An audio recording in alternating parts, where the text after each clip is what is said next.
Hi, and welcome to 10 Minutes on Sales and Marketing. We've got 10 minutes to talk about sales and marketing, but before we start and get too far into it, let's get a few thoughts off my chest.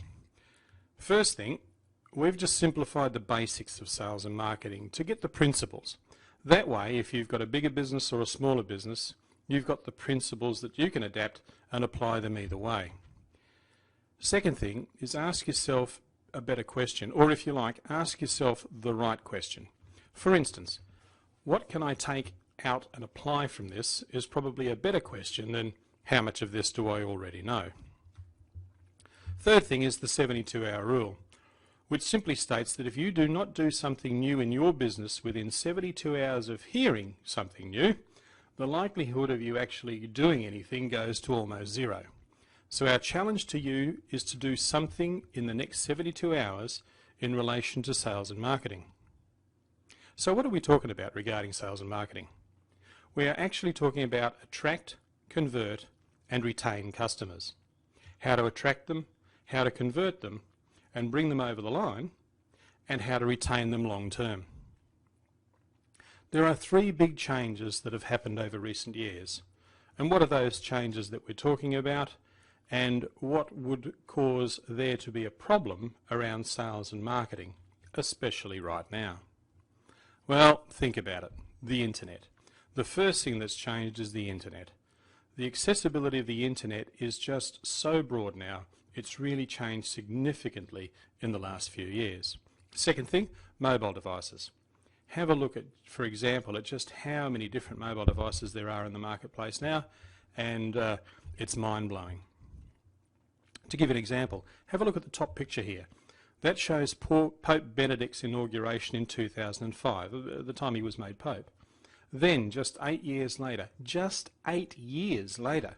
we've got Pope Francis's inauguration. Can you see the massive difference in terms of mobile devices? Everyone's got them in 2013. In 2005, hardly anyone. The other big change in the last few years, social media. Wow. In terms of people's access to specifically Facebook and LinkedIn, those are the two main ones. So what does this mean? What it means is that consumers now know more than ever. They know prices, your prices. They also know your competitors and their prices. They also know, thanks to social media, what people think about you. What we're going to cover in the next few minutes is to go through two simple models. We want to show you a couple of simple models that cut through all of this. And once you get it, it will make the process of how to deal with all of this so much easier. I have to say it's a really big topic for 10 minutes, but 10 minutes is better than no minutes, so let's get cracking. And there's no point ignoring the problem just because it's a rather big issue. So what you're going to end up with? Well, you're going to end up with a marketing strategy that's unique to you and fits with the way you see things. That's a pretty big promise for 10 minutes, so let's get stuck in and see how we go. The other thing that we're going to be able to do is show you how to use what we've come up with here, both online and offline. That's in sales as well as in marketing. The other thing is we've got to get an idea of how to get your marketing set up online to make the best use of the strategy that we'll come up with. That's something that you'll always be able to follow without just putting it in the too hard basket. This exercise will stretch you. That's the idea of having it short and punchy and in just 10 minutes. Just have a think about this. Consumers all have different priorities. So if you're thinking about your customer, what you will already know is that they all have different priorities. Someone who just wants something now is more interested in service. Others just really need to get the right specification. Those two are completely different consumers. And then you've got the third type. Well, we all know these guys. These are the ones that just want the cheapest price. These are three different priorities, and the trouble for many businesses is trying to deal with all three of them at the same time. So you try to meet the market with your service levels, and with your quality, and with your price. The trouble with this approach is that while you're trying to meet the market in all three areas, you're actually not beating the market in any one of them. So you're not an absolute standout anywhere. You just become part of the sameness. So for example, if you're the absolute best at service, with a fast turnaround time and everything from picking up the phone to delivery times, you've got friendly people at the other end who value relationships, that's great. Or you might be the best with quality, where no one can touch your specifications or expertise. Or you may just have the cheapest price. So beating the market in one of these becomes your point of difference, whereas you only need to meet the market in the other two. That makes you a standout. This is a very simple model, but the power is in its simplicity. So think about your business. Which one should you choose to beat the market with? Here's something that might help. Think back to the exercise we did in our 10 minutes on margins, where the bell curve represents all the transactions in your business ranked according to the margin you make from them. Blue you make the most on, red the least. So ask yourself, what keeps the blue guys coming back? What are they loyal to you for? Not so interested in the reds or the yellows, only the blue guys. What keeps them coming back? Why do they choose you? So here's a list to consider. They might choose you because of the selection. They might choose you because of accessibility. Or on the left side list, it might be your specifications or your brand. On the right side, it could be flexibility, might be something that they really value from you, so they keep coming back to you for that. On the left side again, it could be availability and volume, maybe price. What about speed of turnaround and service? What about expertise and consistency? Have a think about what gets them coming back, as these are your A-grade customers. So, based on what they are loyal to you for, is what you're going to focus your marketing on, because that's who you want more of, A-grade customers, right? Because the list of what they are loyal to will roughly fall into three areas: service, quality and price. Remember, we're talking about A-graders here.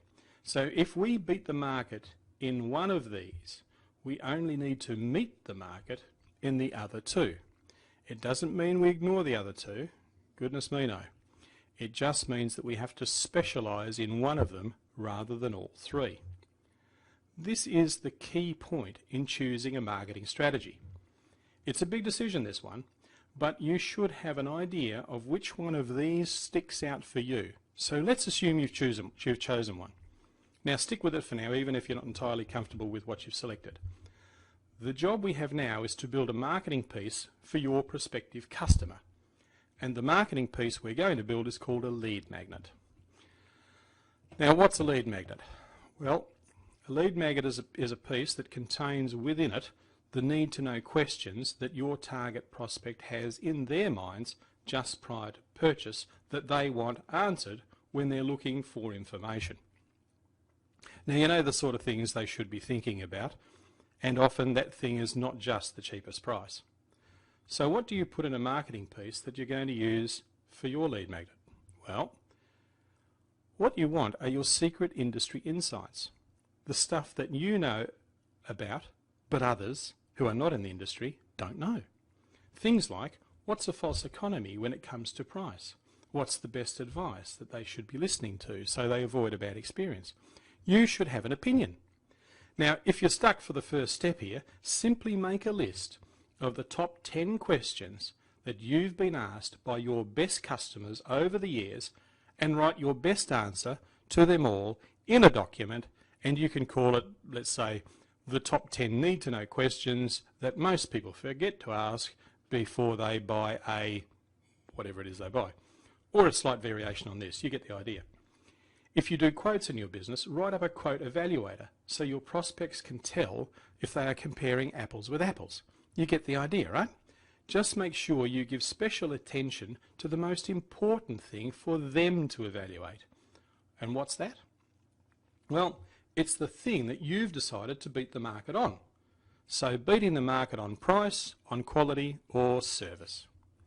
Put your lead magnet behind an opt-in box on your website and have an easy-to-find button for visitors to click that sells why they need your lead magnet. Depending on if your business has complex things for a consumer or not, will determine if you need an opt-in box. Sometimes it might be easier to just leave this out. Now, you can always advertise with Google AdWords and Facebook, but just a quick word on Facebook. Love it or hate it, 75% of consumers are on it, and over 50% of them are accessing it from mobile devices. So think about whether your website can be read on a mobile device. Much more to deal with here than we have time for, but the bottom line is you can do lots with a lead magnet. Hopefully you get the picture. So what are your takeouts from what we've just talked about? Well, the first thing is to figure out is that there are 3 different priorities. The trouble for many business owners is trying to deal with all of them at the same time. You've got to figure out whether you want to beat the market in service or quality or price. Then you only need to meet the market on the other 2. The second thing to take out is to build your lead magnet so that you can use that online as well as offline. Build it with the ideas that we just came up with in this 10-minute video. Now remember, it's a gradual process and it starts with taking the first step in terms of building the sales and marketing material that we're talking about here. Remember also what we said at the start, the 72-hour rule. Do something in the next 72 hours to take a step forward and make a start. Wait 72 hours and the likelihood of change drops off to almost 0. Let's face it, life gets in the way.